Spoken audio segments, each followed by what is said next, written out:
प्यारे बच्चों, 9th class विषय हिंदी पाठ 4 सांवले सपनों की याद। इसके लेखक हैं जाबिर हुसैन। में आपका स्वागत है।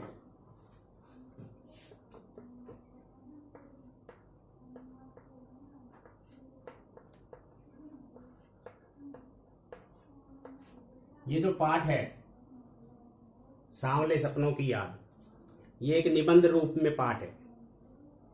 जैसा कि कल के वीडियो में हमने आपको बताया था कि इसमें सालिम अली नाम का एक सैलानी, जिससे बचपन के अंदर एक चिड़िया का शिकार हो जाता है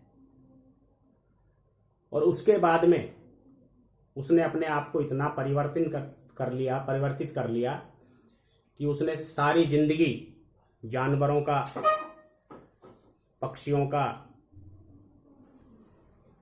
सार संभाल करके अपना जीवन व्यतीत करा। उसी के बारे में इस पाठ में उसके बाद बताया गया है कि सुनहरे परिंदों के खूबसूरत पंखों पर सवार सांवले सपनों का एक हुजूम मौत की खामोश वादी की तरफ अग्रसर है। कोई रोक टोक सके कहां संभव है। इस हुजूम में आगे आगे चल रहे हैं सालिम अली। हुजूम का अर्थ है एक भीड़ या जनसमूह। परिंदे का अर्थ है पक्षी।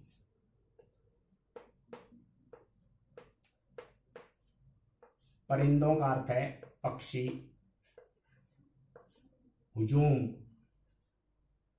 हुजूम का अर्थ है एक भीड़ या जनसमूह।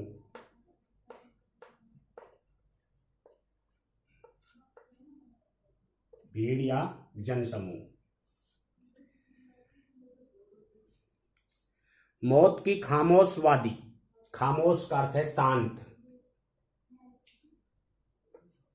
ये उर्दू का शब्द है खामोश, शांत। वादी का अर्थ है घाटी। वादी का अर्थ है घाटी। कि खामोश घाटी में अग्रसर हो रहा है, कोई रोक टोक नहीं सके।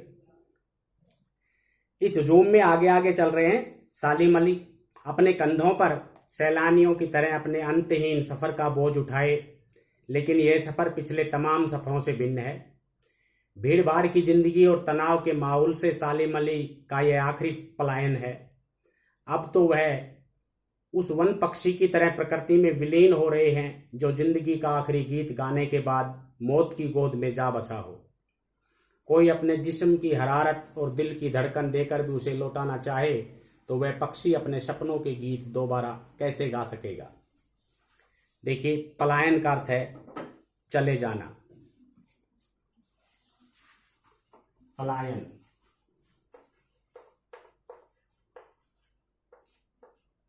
दूसरी जगह जाना।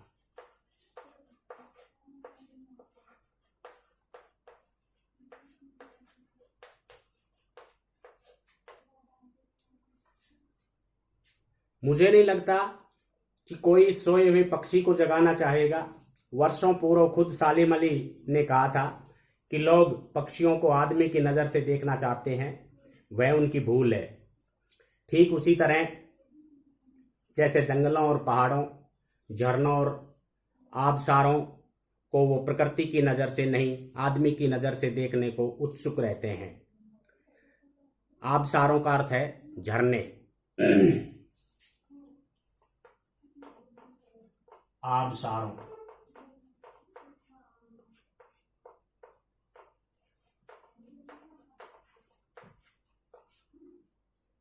कि वो इनको प्रकृति की नजर से देखें। भला कोई आदमी अपने कानों से पक्षियों की आवाज का मधुर संगीत सुनकर अपने भीतर रोमांच का सोता फूटता महसूस कर सकता है। एहसास की ऐसी ही एक उधेड़ ऊबड़ खाबड़ जमीन पर जन्मे मिथक का नाम है सालिम अली। पता नहीं इतिहास में कब कृष्ण ने वृंदावन में रासलीला रची थी और शौख गोपियों को अपनी शरारतों का निशाना बनाया था। शौख, शौक का अर्थ है चंचल।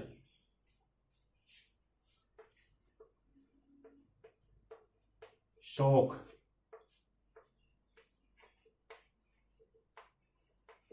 चंचल। कि कृष्ण जी ने वृंदावन में जो रासलीला की थी उसमें चंचल जो गोपियां थी उनको अपना दीवाना बनाया था। कब माखन भरे भाड़े फोड़े थे और दूध छाली से अपने मुंह भरे थे। कब वाटिका में छोटे छोटे किंतु घने पेड़ों की छाह में विश्राम किया था। कब दिल की धड़कन को एकदम से तेज करने वाले अंदाज में बंसी बजाई थी। और पता नहीं कब वृंदावन की पूरी दुनिया संगीतमय हो गई थी।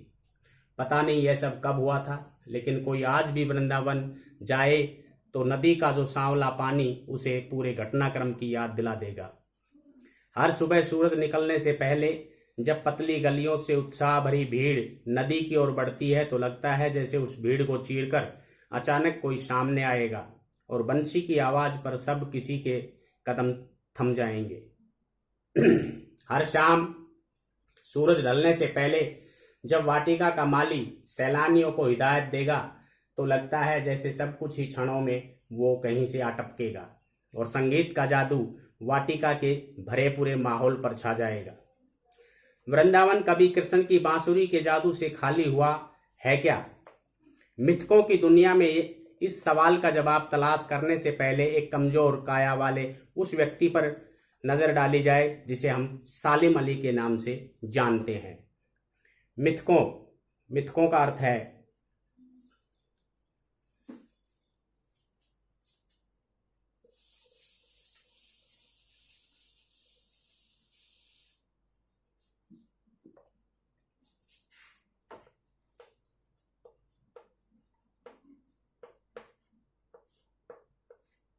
मिथकों का अर्थ है कि प्राचीन पुराकथाओं का तत्व जो नवीन स्थितियों में नए अर्थ का वहन करता हो। प्राचीन पुराकथाओं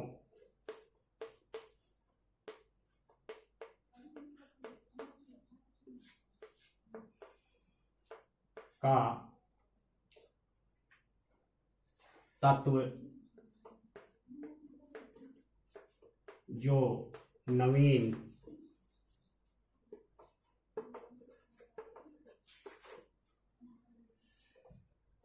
स्थितियों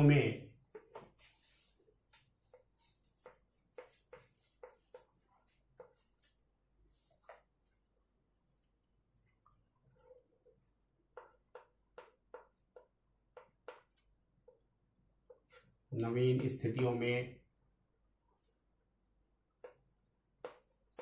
नए अर्थ का वहन करता हो।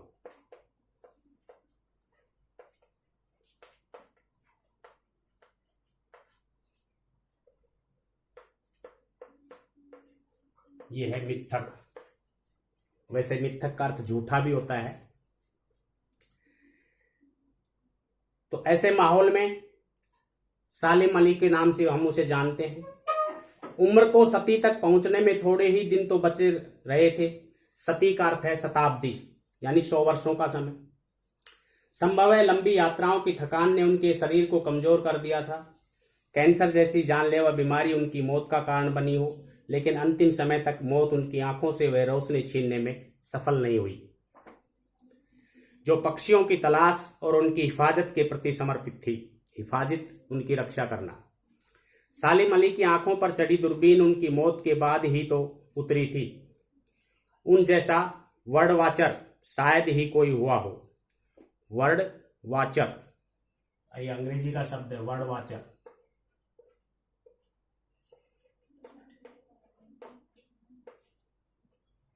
पक्षियों की जानकारी रखने वाला।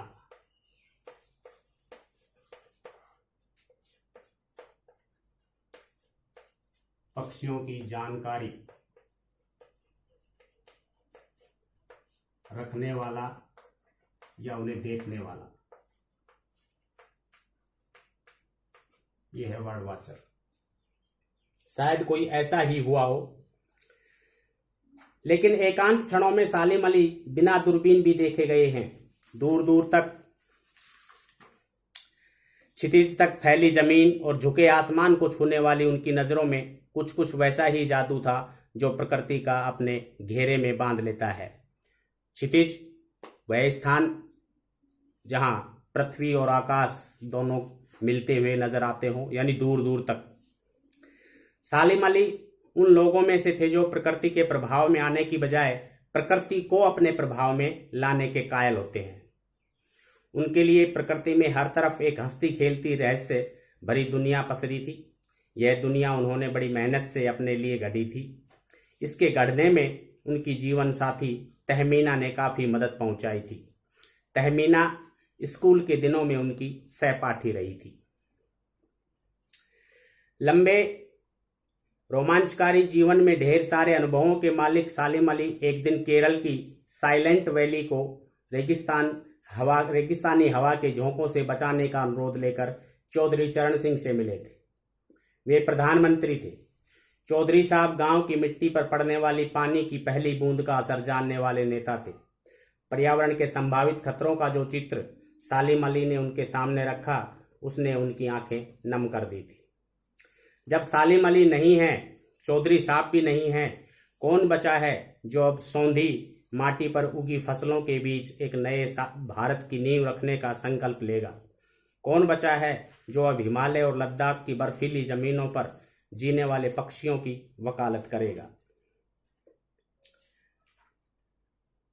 ये निबंध है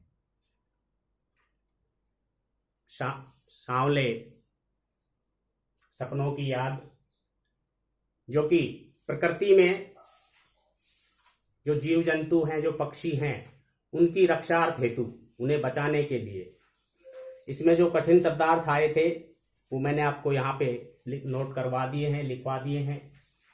और आगे का जो शेष है वो कल अगले वीडियो में आपको बताया जाएगा।